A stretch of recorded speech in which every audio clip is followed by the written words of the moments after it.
இயேசு கிறிஸ்துவின் இனிய நாமத்தில் வாழ்த்துக்கள்.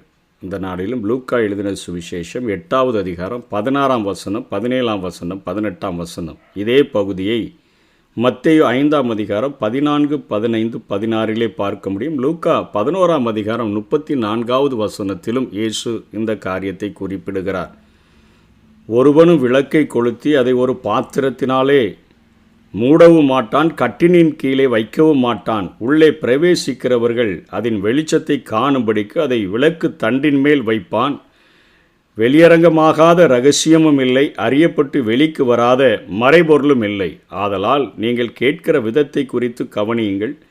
உள்ளவன் எவனோ அவனுக்கு கொடுக்கப்படும், இல்லாதவன் எவனோ அவன் தனக்கு உண்டென்று நினைக்கிறதும் அவனிடத்திலிருந்து எடுத்துக்கொள்ளப்படும் என்றார்.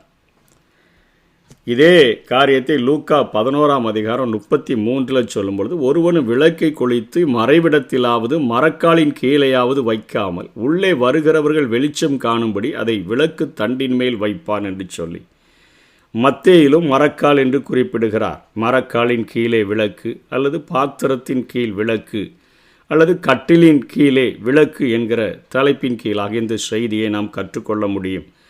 இந்த லூக்கா எழுதின சுவிசேஷத்தில் இதுவரை கோடி துண்டு பழைய வஸ்திரம் என்கிற ஓமையையும், புது ரசம் பழைய துருத்தி என்கிற ஓமையையும், விதைப்பவனும் மண் வகைகளும் என்கிற ஓமையையும், மரக்காலின் கீழ் விளக்கு என்று இப்பொழுது கற்றுக்கொள்ளுகிறோம். இதற்கு முன்பாக புத்தியுள்ள புத்தியற்ற மனிதர்களினுடைய கட்டுமான பணி என்று சொல்லி 5 ஓமைகளை இதோடு கூட சேர்த்து நாம் பார்க்கிறோம். இப்பொழுது இந்த உலகத்தில் ஆண்டவர் தன்னால் உண்டாக்கப்பட்ட தன்னுடைய ஜீவ சுவாசத்தை பெற்றுக்கொண்ட மனிதர்கள் வெளிச்சமாக வாழ வேண்டும் என்று அவர் விரும்புகிறார். உலகத்தில் வந்து எந்த மனுஷனையும் பிரகாசிப்பிக்கிற ஒரு மெய்யான ஒளியாக அவர் இருக்கிறார். அவர் மனிதனை வெளிச்சமாக மாற்ற விரும்புகிறார். அவருக்கு போட்டியாக தள்ளப்பட்ட தூதர்களாகிய சத்ருவானவன் நம்மை எப்படியாகிலும் அந்தகாரமாக மாற்றிவிட வேண்டும், இருளாக மாற்றிவிட வேண்டும், நம்முடைய இருதயத்தில் இருளை கொண்டு வந்து விட வேண்டும், நாம் வாழுகிற குடும்பத்தில் இருளை கொண்டு வந்து விட வேண்டும், நம் மூலமாக நாம் வாழ்கிற தெருக்களிலே சமுதாயத்தில் இருளை கொண்டு வந்து விட வேண்டும், இந்த உலகத்தை இருளாக மாற்றிவிட வேண்டும் என்று சொல்லி சத்ருவானவன் பிரயாசப்படுகிறான். ஆதியிலே தேவன் வானத்தையும் பூமியையும் சிருஷ்டித்தார் என்று பார்க்கிறோம். நேர்த்தியாக சிருஷ்டிக்கப்பட்ட அந்த பூமியானது சத்ருவானவன் தள்ளப்பட்ட பொழுது அது ஒழுங்கின்மையும் வெறுமையுமாக அது மாற்றப்பட்டது. முதலாக ஆண்டவர் வெளிச்சம் உண்டாக கடவது என்று சொல்லி சூரியனையும் சந்திரனையும் உண்டாக்குகிறதற்கு முன்னமே இந்த பூமியிலே ஆண்டவர் வெளிச்சத்தை உண்டு பண்ணுகிறதை நாம் பார்க்கிறோம். இந்த உலகத்தில் இருளிலிருந்து வெளிச்சத்தை பிரகாசிக்க சொன்ன தேவன் நம்முடைய இருதயங்களையும் பிரகாசிக்க பண்ணும்படியாக அவர் விரும்புகிறார். தேவன் ஒளியாய் இருக்கிறார், அவரில் எவ்வளவேனும் இருள் இல்லை என்று சொல்லி நாம் பார்க்கிறோம்.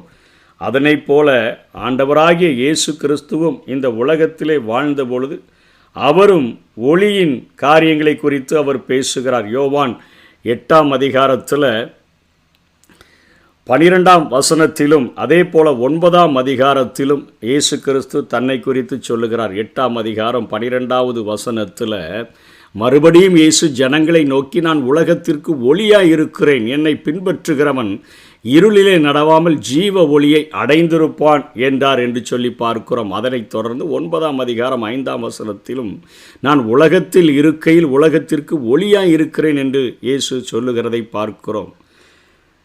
பிதா தேவன் ஒளியாயிருக்கிறார் என்று பார்க்கிறோம். அவரில் எவ்வளவேனும் இருள் இல்லை என்று பார்க்கிறோம். இயேசுவும் தன்னை குறித்து இந்த காரியங்களை அவர் சொல்லுகிறதை பார்க்கிறோம். பரிசுத்த ஆவியானவரை குறித்தும் வெளிப்படுத்தல் 4வது அதிகாரம் 5ஆம் வசனத்தில் பரிபூரணத்தை குறிக்கக்கூடிய அந்த 7 எண்கள், அந்த 7 ஆவிகளுமாகிய அந்த பரிசுத்த ஆவியானவரும் ஒரு விளக்கை போல அவர் வெளிச்சத்தை தரக்கூடியவராக இருக்கிறார் என்று வெளிப்படுத்தலிலே நாம் பார்க்கிறோம். ஆகவே ஒளியாய் இருக்கிற தேவன், வெளிச்சமாக இருக்கிற தேவன் தன்னுடைய பிள்ளைகள் ஒளியாக இருக்க வேண்டும், வெளிச்சமாக இருக்க வேண்டும், வெளிச்சத்தை பிரகாசிக்க வேண்டும் என்று சொல்லி ஆண்டவர் விரும்புகிறார். யோவான் 12ஆம் அதிகாரம் 35, 36 இயேசு சொல்லுகிறார், அதற்கு இயேசு, இன்னும் கொஞ்ச காலம் ஒளி உங்களிடத்தில் இருக்கும், இருளில் நீங்கள் அகப்படாதபடிக்கு ஒளி உங்களோடு இருக்கையில் நடவுங்கள். இருளில் நடக்கிறவன் தான் போகிற இடம் இன்னதென்று அறியான் என்று பார்க்கிறோம். அதனைத் தொடர்ந்து ரோமர் 13:12 பவுல் சொல்லும் பொழுது, இரவு சென்று போயிற்று, பகல் சமீபமாயிற்று, ஆகையால் அந்தகாரத்தின் கிரியைகளை நாம் தள்ளிவிட்டு ஒளியின் ஆயுதங்களை தரித்து கொள்ள கடவோம் என்று பேசுகிறார். 2 கொரிந்தியர் 4:4 வரை தேவனுடைய சாயலாய் இருக்கிற கிறிஸ்துவின் மகிமையான சுவிசேஷத்தின் ஒளி அவிசுவாசிகளாகி அவர்களுக்கு பிரகாசமாய் இராதபடிக்கு இப்பிரபஞ்சத்தின் தேவனானவன் அவர்களுடைய மனதை குருடாக்கினான். இருளிலிருந்து வெளிச்சத்தை பிரகாசிக்கச் சொன்ன தேவன் இயேசுவின் முகத்திலுள்ள தமது மகிமையின் அறிவாகிய ஒளியை தோன்ற பண்ணும் பொருட்டாக எங்கள் இருதயங்களில் பிரகாசித்தார் என்று சொல்லி இங்கே பவுல் எழுதுகிறதை பார்க்கிறோம். சத்துருவானவன் எப்படியாகிலும் நம்மை இருளடைய செய்ய வேண்டும் என்று நினைக்கிறான். எபேசியர் 5:8 முற்காலத்தில் நீங்கள் அந்தகாரமாய் இருந்தீர்கள், இப்பொழுதோ கர்த்தருக்குள் வெளிச்சமாய் இருக்கிறீர்கள், வெளிச்சத்தின் பிள்ளைகளாய் நடந்து கொள்ளுங்கள். 1 தெசலோனிக்கர் 5:5 நீங்கள் எல்லாரும் வெளிச்சத்தின் பிள்ளைகளும் பகலின் பிள்ளைகளுமாய் இருக்கிறீர்கள், நாம் இரவுக்கும் இருளுக்கும் உள்ளானவர்கள் அல்லவே என்று சொல்லி பவுல் ஆங்காங்கே நம்மை தட்டி எழுப்புகிறதை பார்க்கிறோம். சத்துருவானவன் முற்காலத்தில் நீங்கள் அந்தகாரமாய் இருந்தீர்கள், நீங்களே அமாவாசையாக இருந்தீர்கள் என்று சொல்லி உலகத்தில் உள்ள எல்லா மனிதனையும் உள்ளாக வைக்க விரும்புகிறான். பாவம் செய்து ஒளிந்து கொண்டிருக்க வைக்கிறான். இருதயத்தில் இருளை கொடுக்க நினைக்கிறான், குடும்பங்களில் இருளை கொடுக்க நினைக்கிறான், சபைகளுக்குள்ளாக இருளை கொண்டு வர பிரயாசப்படுகிறான். அதன் மூலமாக சமுதாயத்திலேயும் இருளினால் நிரப்பி இந்த உலகத்தை இருளாக மாற்றிவிட வேண்டும் என்று நினைக்கிறான். ஆண்டவர் நீங்கள் உலகத்திற்கு வெளிச்சமாக இருக்கிறீர்கள் என்று சொல்லி நம்மை வெளிச்சமாக மாற்ற நினைக்கிறார். சத்துருவானவன் பயன்படுத்துகிற ஆயுதங்கள் தான் இங்கே பாத்திரங்கள் என்று சொல்லப்படுகிறது, கட்டின் கீழ் வைக்கப்படுகிற காரியங்கள் என்று சொல்லப்படுகிறது, மரக்கால் என்று சொல்லப்படுகிறது. ஆண்டவர் நம்மை வெளிச்சமாக வாழும்படியாக இருதயத்தில் வெளிச்சத்தை தருகிறார், நம்முடைய வாழ்விலே வெளிச்சத்தை தருகிறார், நாம் வாழ்கிற குடும்பத்தில் வெளிச்சத்தை தருகிறார், நாம் வாழ்கிற உலகத்திற்கு வெளிச்சமாய் நம்மை மாற்றுகிறார். சத்துருவானவன் ஒரு மரக்காலை கொண்டு வந்தோ ஒரு பாத்திரத்தை கொண்டு வந்தோ அது கட்டின் கீழே வைத்து நம்முடைய வெளிச்சம் வெளியே வராதபடிக்கு பிரச்சனைகளை கொடுத்து போராட்டங்களை கொடுத்து அவன் நம்மை மூடிவிட நினைக்கிறான் என்கிற காரியம்தான் இங்கே இயேசுவினால் சத்ருவின் ஆயுதங்கள் என்ன என்பதை ஆண்டவர் இங்கே கற்றுக் கொடுக்கிறதை பார்க்கிறோம். இதனை கொஞ்சம் ஆழமாக புரிந்து கொள்ளுகிறதற்கு சிம்சோனுடைய வாழ்க்கைக்கு நேராக நாம் கடந்து சென்றோம் என்று சொன்னால், சிம்சோனுடைய வாழ்க்கையிலிருந்து ஒரு சில காரியங்களை நாம் கற்றுக்கொள்ள முடியும். நியாயாதிபதிகளின் புஸ்தகத்தில் 15வது அதிகாரம் 11வது வசனத்தில் அங்கே அப்பொழுது யூதாவிலே 3000 பேர் ஏத்தாம் ஊர் கண்மலை சந்திற்கு போய், பெலிஸ்தர் நம்மை பின்னையேன் எங்களுக்கு இப்படி செய்தா என்று சிம்சோனிடத்தில் சொன்னார்கள். அதற்கு அவன், அவர்கள் எனக்கு செய்தபடியே நானும் அவர்களுக்கு செய்தேன் என்றார். அதாவது இஸ்ரவேல் ஜனங்கள் தங்களுடைய சொந்த தேசத்திலேயே அடிமையாக்கப்பட்டு கிடக்கிறார்கள். அவர்களுக்கு கொடுக்கப்பட்ட கானான் தேசத்திலேயே பெலிஸ்தர்கள் அவர்களை ஆளும்படியாக பாவம் செய்து இவர்கள் இப்பொழுது அடிமையாக அங்கே இருக்கிறதை பார்க்கிறோம். இருளாக இருக்கிறார்கள், சத்ருவின் ஆளுகைக்குள்ளாக இருக்கிறார்கள். ஆண்டவர் ஒரு தாய் தகப்பனை தெரிந்தெடுத்து அவர்களுக்கு ஒரு வாக்கருளி அங்கே சிம்சோனை பிறக்கச் செய்து சிம்சோனின் மூலமாக பெலிஸ்தர்களுக்கு கொஞ்சம் ஆட்டத்தை கொடுத்து கொண்டிருக்கிறார். அவர்கள் கொஞ்சம் ஆடிக்கொண்டிருக்கிறார்கள், பயந்து கொண்டிருக்கிறார்கள். இந்த நேரத்தில் இன்றைக்கு இந்த உலகத்தில் வாழ்கிற கிறிஸ்தவர்கள் அன்றைக்கு அழைக்கப்பட்ட இஸ்ரவேலர்களுடைய நிலைமையை இந்த 3000 பேர் பிரதிபலிக்கிறவர்களாக காணப்படுகிறார்கள். உலகத்தில் வாழ்கிறோம், உலகத்தில் உலக போக்கில் நடந்து கொள்ள வேண்டும். சத்துரு தான் இந்த உலகத்தை நிறைத்து இருக்கிறான், அவன் நம்மை அடிமைப்படுத்தி வைத்திருக்கிறான், அவன் நம்மை இருளில் வைத்திருக்கிறான்.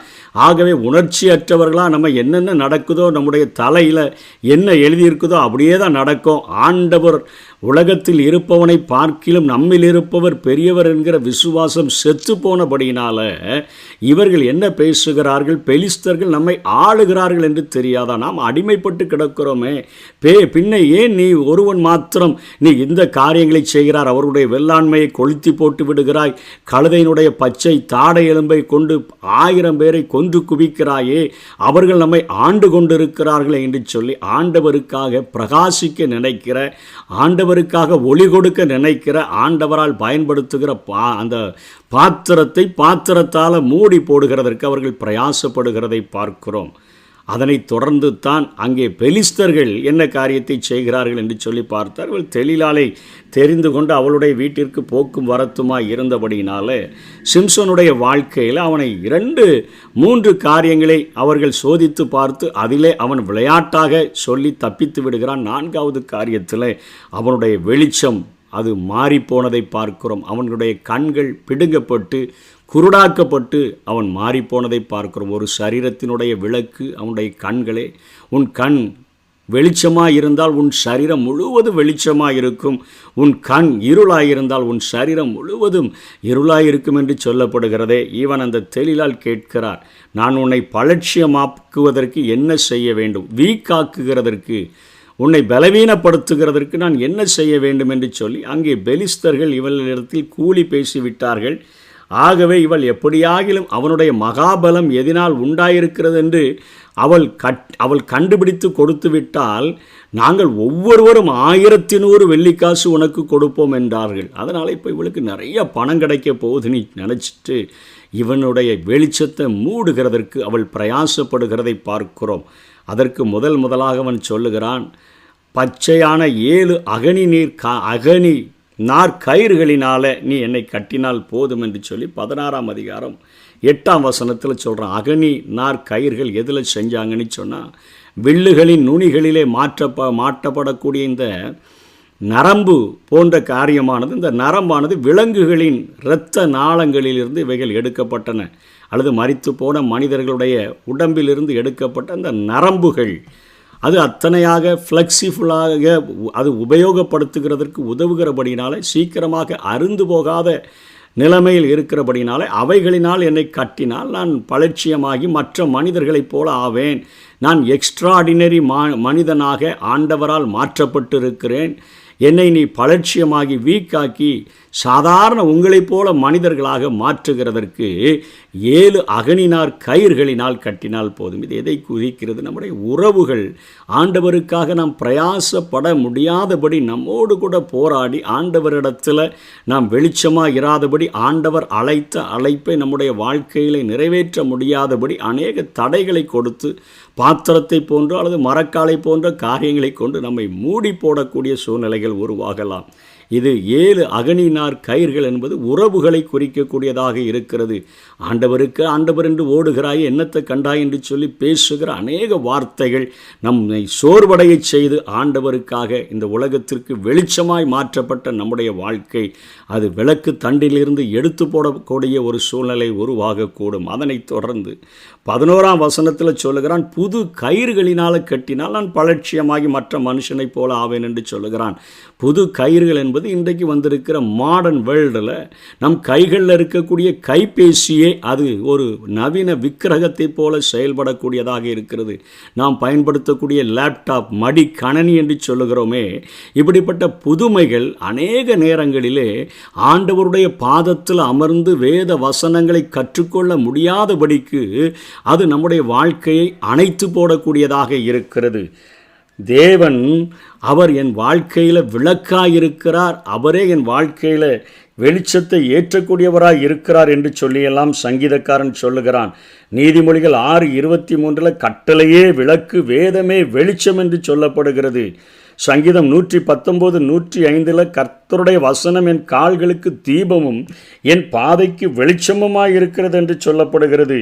தாவீது சொல்லுகிறான், தேவரீர் என் விளக்கை ஏற்றுவீர், என் தேவனாகிய கர்த்தர் என் இருளை வெளிச்சமாக்குவார் என்றெல்லாம் சொல்லப்படுகிறது. இத்தனை காரியங்கள் இருந்த போதிலும் கூட இன்றைக்கு மாடர்ன் வேர்ல்டில் நாம் இவைகளை பயன்படுத்துகிறபடியினால் வேத வசனங்களை கற்றுக்கொள்ள முடியாதபடி, தேவனுடைய பாதத்தில் இருக்க முடியாதபடி நம்முடைய நேரத்தை திருடுகிறவைகளாக இவைகள் காணப்படுகின்றன. நாகரிக உலகத்தில் கையில் பயன்படுத்தக்கூடிய செல்ஃபோன், மொபைல் ஃபோனும் நம்முடைய லேப்டாப், மடி, கணினி என்று சொல்லுகிறோமே, இந்த காரியங்கள் நம்முடைய வாழ்க்கையை தேவனுடைய சமூகத்திலிருந்து தள்ளி நம்மை வாழ்வில் இருளை கொண்டு வரக்கூடியதாக இருக்கிறது. இவைகள் நம்முடைய வாழ்க்கைகளை சத்துருவினால் பயன்படுத்தக்கூடக்கூடிய மரக்காலாக, அதே போல அவைகள் ஒரு பாத்திரமாக அல்லது கட்டிலின் கீழ் வைக்கக்கூடிய சூழ்நிலையை நம்முடைய வாழ்க்கையில் கொண்டு வருகிறது. எந்தெந்த நேரத்தில் எதை எதை யூஸ் பண்ணணுமோ அதை மாத்திரம் யூஸ் பண்ணி ஆண்டவருக்கு கொடுக்க வேண்டிய நேரத்தை சரியாக கொடுத்தோம் என்று சொன்னால் நாம் இந்த உலகத்திற்கு வெளிச்சமாக இருக்க முடியும். மூன்றாவதாக அவனுடைய காரியங்களை சொல்கிறான். என்னுடைய 7 ஜடைகளையும் நெசவு நூல் பாவோடு வச்சு அடிச்சிட்டான்னா நான் பலட்சியமாகி மற்ற மனிதர்களைப் போல மாறிவிடுகிறேன் என்று சொல்லுகிறான். அவன் தேவனுக்கென்று பிரித்தெடுக்கப்பட்ட ஒரு நசரையன், பிரித்தெடுக்கப்பட்ட வாழ்க்கை வாழ்கிறவன். முடியல, பலன் இல்லை. ஆனால் அந்த சடைகளை கொண்டு வந்து நெசவு நூல் பாவை என்று சொல்கிற பெரிய மரச்சட்டம். அந்த நாட்களிலே அவர்களுடைய ஆற்றினுடைய அந்த உரோமத்திலிருந்தோ அல்லது பருத்தியிலிருந்தோ அவர்கள் ஆடைகளை நெய்கிறதற்கு பயன்படுத்தப்பட்ட அந்த நெசவு நூல் பாவு அவ்வளோ பெரிய வெயிட்டான மரச்சட்டத்தோடு கூட என்ன முடிகளை அடித்து வச்சிட்டா அப்படின்னு சொல்லுகிறான். அது தலையில் அநேக பிரச்சனைகளுக்கு மேலே பிரச்சனைகள், போராட்டங்களுக்கு மேலே போராட்டங்களை அடுக்கடுக்காக நம்முடைய வாழ்விலே கொண்டு வந்து அது நம்மை மூழ்கடிக்கக்கூடியதாக இருக்கிறது. தலையில் தாங்க முடியாத அளவிற்கு ஒரு பாரத்தை சத்துருவானவன் கொடுத்து ஆண்டவருக்கு வெளிச்சமாக இராதபடி, உலகத்துக்கு வெளிச்சமாக இராதபடி, வெளிச்சத்தின் பிள்ளைகளாய் வாழ முடியாதபடி சத்துரு செய்யக்கூடியவனாக இருக்கிறான். பிரச்சனைகளுக்கு மேலே பிரச்சனை.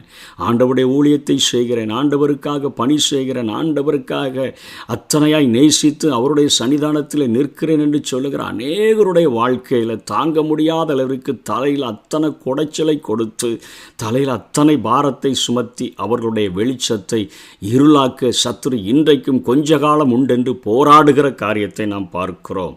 ஆகவே நம்முடைய வாழ்க்கையில் நம்மை வெளிச்சமாக மாற்ற விரும்புகிற திரியேக தேவனுடைய கரத்தில் நம்மை விட்டு கொடுத்து நாம் சத்ருவினுடைய ஆயுதத்தை புரிந்து கொண்டு வாழ்ந்தோம் என்று சொன்னால் இந்த உலகத்திற்கு வெளிச்சமாக வாழ முடியும். கர்த்தர் நம்மை பயன்படுத்த முடியும். சத்துருடைய சதிகளுக்கு நீங்களாக்கி நாம் விடுதலையோடு கூட வாழ முடியும். கடைசியில் சிம்சோன் மாட்டிக்கொண்டான். இந்த 7 ஜடைகள் நசரேயன் என்கிற அடையாளத்தை காட்டக்கூடியதாக இருக்கிறது.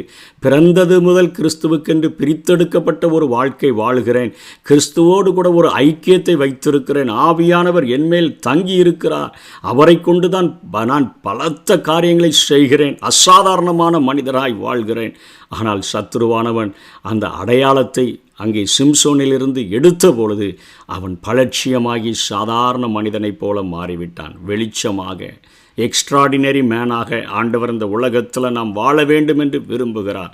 சத்ருவானவன் இந்த உலகத்தின் மக்களைப் போல சாதாரண மனிதர்களாய் மாற்றி நம்மை வாழ வைத்து விட வேண்டும் என்று சொல்லி அவன் நினைக்கிறான். ஆண்டவருடைய கரத்தில் நம்மை ஒப்பு கொடுத்து இந்த உலகத்திற்கு வெளிச்சமாய் வாழுவோம். கர்த்தர் தாமே நம்மை ஆசீர்வதிப்பாராக. ஆமென். உலகத்தின் வெளிச்சம் நாங்கள், உமக்காய் சுடர் விடுவோ. உலகத்தின் வெளிச்சம் நாங்கள், உமக்காய் சுடர் விடுவோ. ஆனந்த தைலத்தால் அபிஷேகியும் ஐயா அனல் மூட்டி எரிய விடும்.